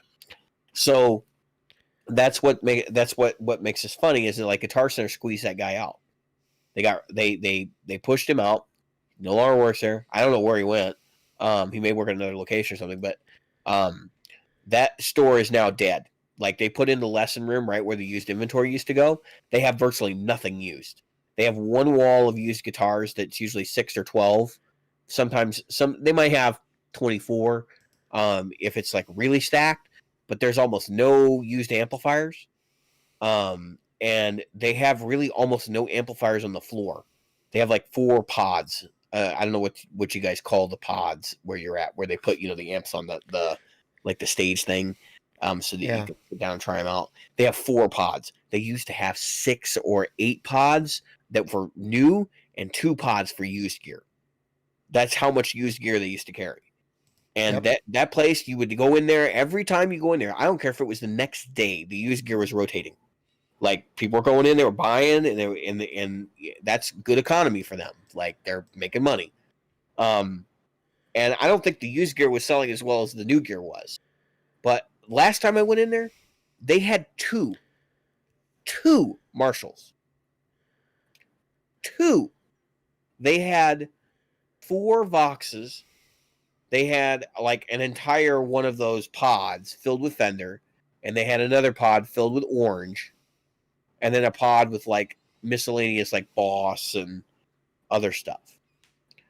And it's funny because they put like I was just remembering this. They put the Boss stuff closest to the wall that had the used gear on it, because they know that if you're in there looking at used guitars, you might be a first time guitar buyer, and you're looking at the Boss Katana and the Next Tone and other inexpensive items to get started with. But it's just funny because they don't carry anything anymore. Like, I remember going into places and seeing variety. It wasn't all Fender, it wasn't all Gibson. Now I go in there, it's all Fender and Gibson. There's no PRS, maybe 4 or 5 PRSs, and then like a handful of Ibanez's, and it's all Iron Label garbage. It's like none of the stuff that I would ever even dream of looking at. Maybe a handful of Schecters, and then like there's not even any Wild Audio or anything like that. Yep. Then they had the Platinum Room, and the Platinum Room was even stupider. Okay, so you'd think the Platinum Room would be like filled with PRSs and stuff, and high-end Gibson. So they have a glass case in there. It's all Gibson Custom Shop and it's all Fender Custom Shop. Everything's over $3,000. On the wall to the right of that is usually PRS. You might have 6 more PRS in there. And then on the left-hand side of the room is all Music Man. And it's not even good Music Man. It's like the reject stuff that nobody wants. And I go in there and I'll see the same Music Man guitars hanging for months. It's like, those are popular guitars, but you guys keep buying the worst models. Like, nobody wants the Majesty in like, black. Like like stealth black. It's like, yeah, that's a cool color for like 3 people that want it. It just boggles my mind. See, I know, Jim, you work at what you've characterized as a good Guitar Center location. Yeah. And we don't have a good Guitar Center location in the Chicagoland area. We don't. Yeah. It doesn't exist. It doesn't. That sucks. It used to, but it doesn't exist anymore. Yeah. Well, it really comes down to, and I can, because I've been, as a chief in the Navy, I've been in a management position where sometimes you do the best you can with the tools that the command will provide for you. And the same is to be said about the managers of the store with the money that they've got to pay people, the hours that they can give, and the stuff that comes in. Because to be honest with you, Gibson walks in and says, this is what's going on the shelf. As a matter of fact, the Gibson rep even tries to say, okay, I want this on this hanger. I want this in this hanger, this in this hanger. And get PRS out of the way. Yep. I mean, and so when they've got pull, they're going to do that. That's exactly what I was talking about, Gibson marketing and Fender marketing running the show over there and vice versa. Yeah. You don't think that doesn't go on the other way, you're nuts. Yeah. And so Paul Reed Smith, he's smart. He's like, okay, well, I've got all these more independent retailers. Exactly. I can work with, because that's why you see less Paul Reed Smith, I think, at Guitar Centers, because he's recognized that, and he's more in line with the Andertons and the Wildwoods and the Casino and there's a place in I want to say Bethesda or whatever, Maryland. Yeah. Really big PRS. I have an epiphany, right? So we didn't talk about the one thing. I'm trying to wrap us up, but we didn't talk about the one thing that really matters here, and that we probably should have talked about. Who was the company that walked away from Guitar Center at the height of their deal? Like, they were arguably catapulted forward by having a relationship with Guitar Center and making their product available nationally in basically every chain that every chain location they had. And that was Mesa Boogie. I was going to say Boogie. Mesa Boogie. It was Boogie or Rickenbacker, one of the two. Well, Rickenbacker did too, right? But Mesa Boogie walked away, and it was very public why they walked away. A lot of people knew. And that was that they were owed money by Guitar Center, and Guitar Center was continually paying them late. And when I guess Randall Smith had gone back to them and was like, because I think he still rents the damn books over there. He went back to them and was like, "Listen, we don't allow our dealers to pay us late." And Guitar Center was like, "Well, we're not just any of your regular dealers." And they said, "Oh, really?"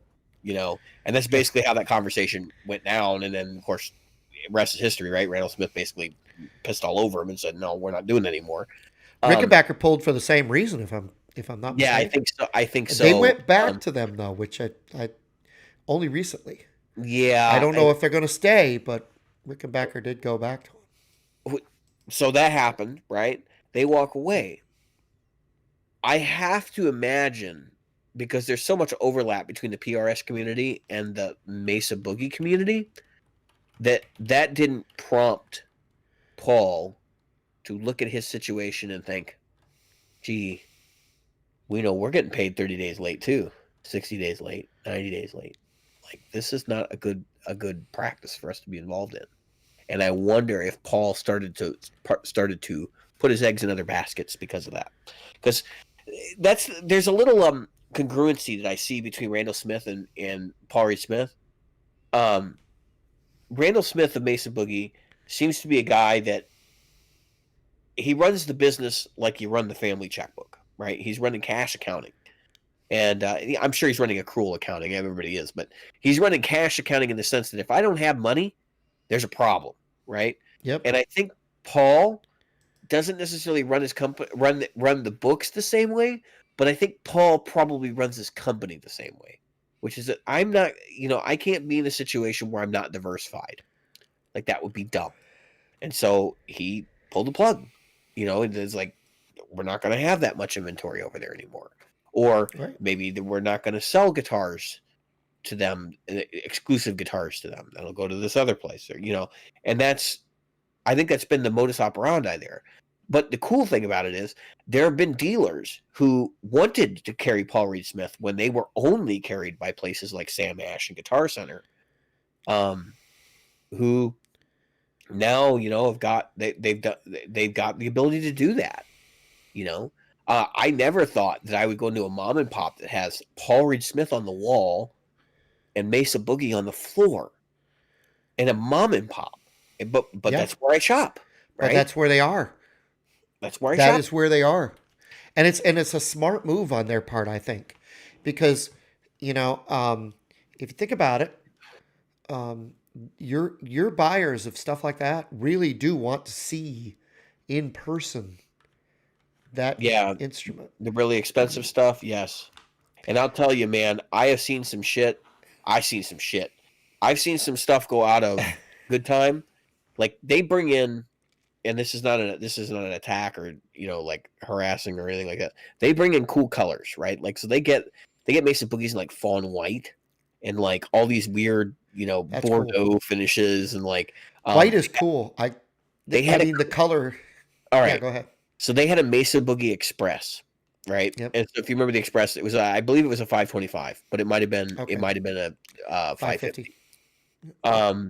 And it was in Claro walnut. It was in figured Ooh. Claro walnut.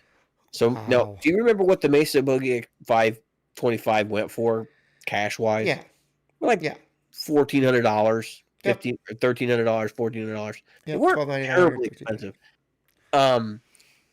If you get a Claro walnut one, they sell for $3,000. 3,000. Yeah, I was gonna say double. Okay, $3,000 for what is effectively a Mesa Boogie budget amp, right? Yeah. Like, that's a budget amp for them.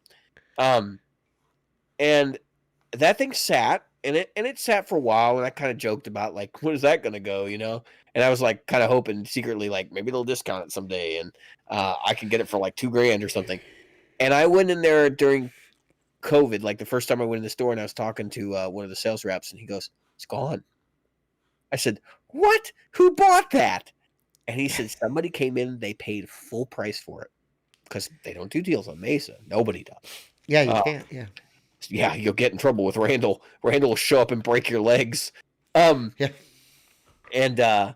so they actually managed to sell that $3,000 Claro walnut 5. That's my point. seeing things Yeah. sells Yeah. products, especially Oh that yeah. kind of stuff. Because I, nobody called up and was like, "Hey, you got to clear a walnut 5 times." I'm sure people were like, "That exists." Like, who built that? Who ordered that? You know? that was one thing that when I went to the Paul Reed Smith factory, um, all those businesses were taking home, so to speak, their custom shop guitars, including Yeah, Guitar Center, by the way, and Sweetwater. They all had people there, yeah, right. but they had them out for display because you could buy them there. Yeah, You could there take you them go. I'll home. sell them whenever you. Yeah. So it was kind of like going to NAM, only you could take out your checkbook and buy the thing right there and take it home with you. So Yeah, because everybody anyway, has 10 grand laying around in their bank account. I saw a lot of guitar cases going to cars, man, and dudes would like.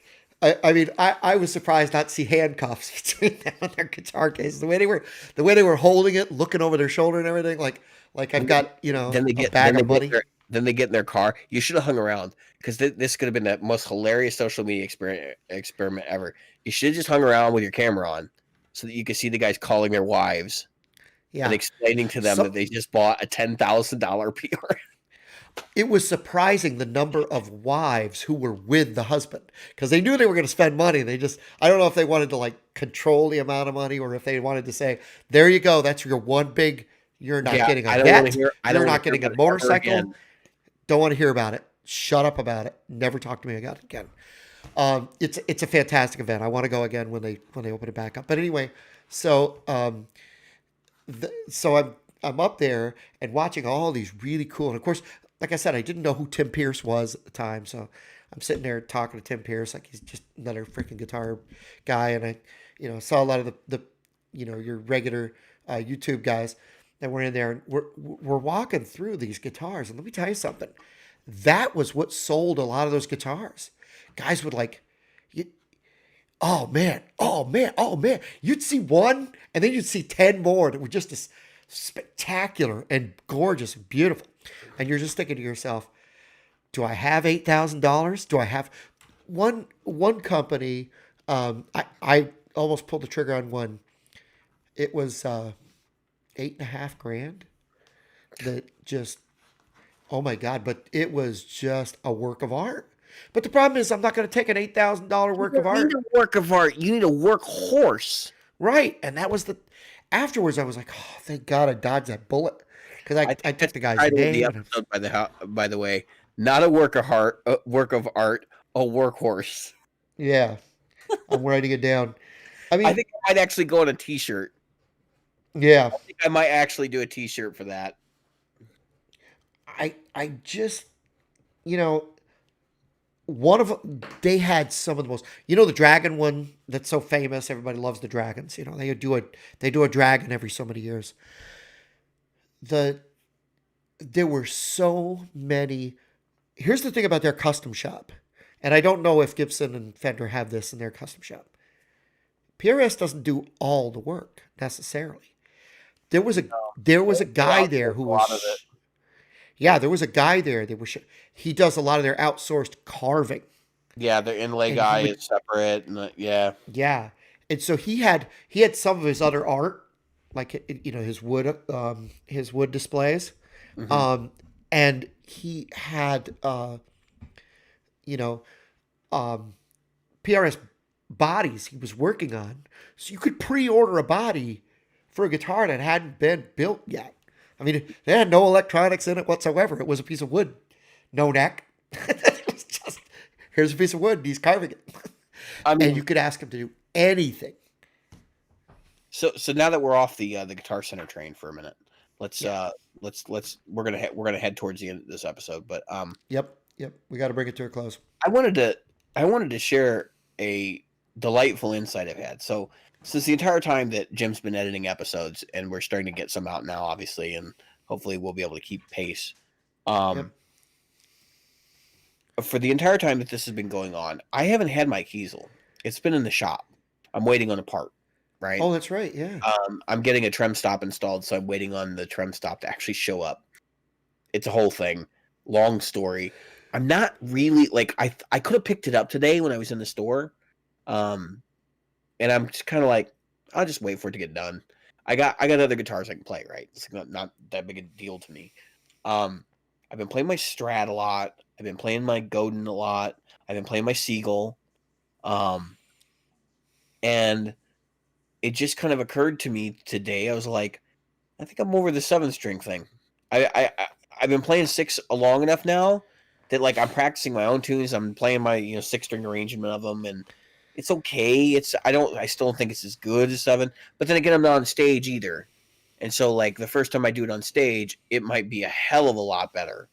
And you performing because it's like a whole different environment. But I could very well buy a PRS now. I mean, I'm at the point where the right one comes along, 6 strings, I can do it. Well, you and I have talked about some stuff that is going to happen with PRS soon, and there, yeah, that's why I returned that guitar. So, Well, I mean, we're talking about the anniversary models. Like that was the big thing is that the that's 35th anniversary models are the beautiful. 35th anniversary. They're gorgeous. They sound great. If people remember, I had an 85 a guitar with 8515s and a guitar with 8515s, and I did a side by side with those. And if you guys can remember those, Basically identical. they were identical. Yeah. Could not tell the difference between them. And I Um, sat and I listened to that and I said, geez, I cannot hear the difference. And I was talking to my Sweetwater rep, Drake, and he said, Jim, that's what a lot of people tell us.